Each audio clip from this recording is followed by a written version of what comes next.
Breaking news. Guntur జిల్లా పెదనందిపాడు మండలం అన్నారం గ్రామంలో పొగాకు చెక్కలు ప్రమాదవశాత్తు మంటలు చెలరేగి దగ్ధమయ్యాయని బాధితుడు వాపోయాడు. కాయా కష్టం శ్రమించిన పంట మొత్తం పూర్తిగా దగ్ధమైందని నంగినేని చౌదరి తెలిపారు.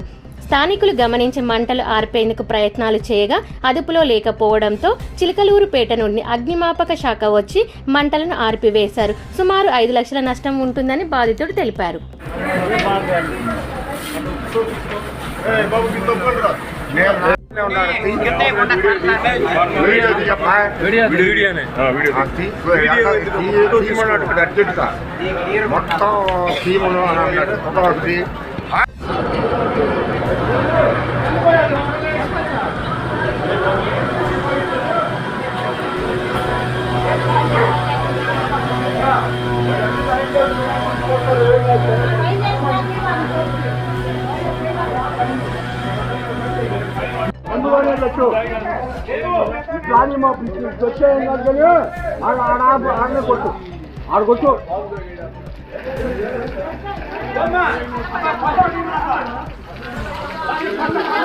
నా మనిషి లేడనా